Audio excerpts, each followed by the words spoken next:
Safety, always being aware of your surrounding and your work area. This is a warehouse, so there is a lot of moving parts in our facility. So paying attention to detail as well. You're going to be scanning and loading customers' products. So you kind of have to be consistent. Once we train you, you have to be consistent to hit our unloading and loading goals.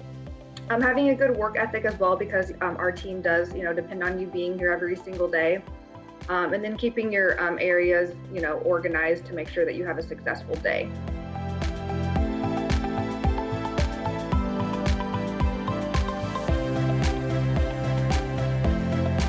For the most part, the high school diploma or GED is a requirement because there's a lot of reading that goes into the assemblies. And again, it goes back to read the tape measure, so all of that stuff that comes in hand with it.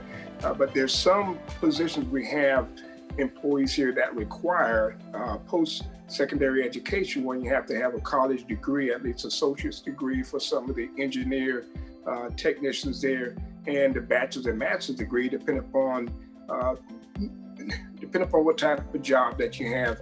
And so the college education comes into play for our engineering, our accountants, manager level, supervisor level positions here. And so any post-secondary education an employee has coming into E1, it only enhances their ability not only to learn what we do here, but also help them for future promotable positions there.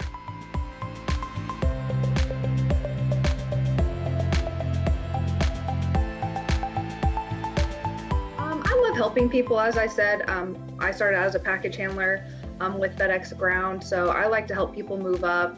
I like to be around people and show them out there, like I'll go on the dock, show them what to do, just give them a little bit of my experience because I've done a lot of different things with the company, a lot of different roles. So just helping people find, where their endpoint's going to be with us.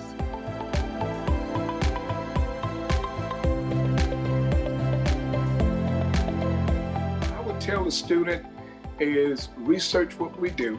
Okay, understand the products that we build and things that we do.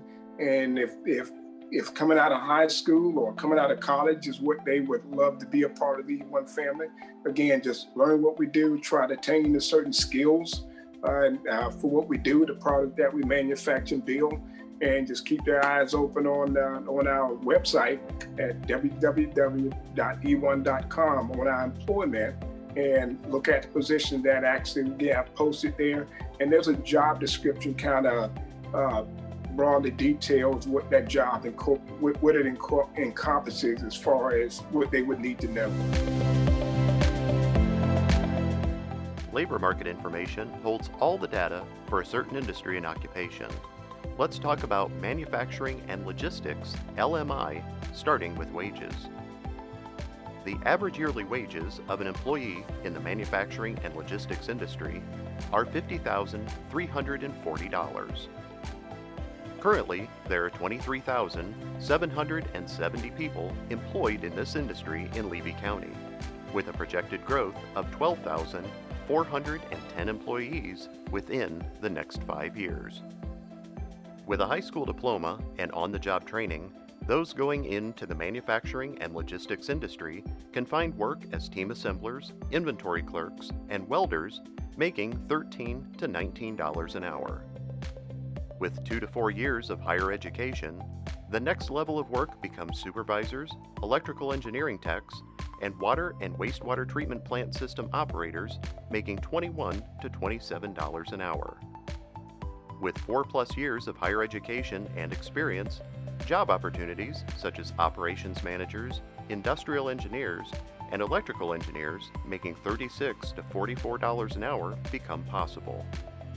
To learn more about which certifications you need to get into this industry, click on the LMI Sheet button on the front of this Industry Tours booth. Thank you to this year's 2021 Youth Career Expo sponsors. Please enjoy the rest of the Expo.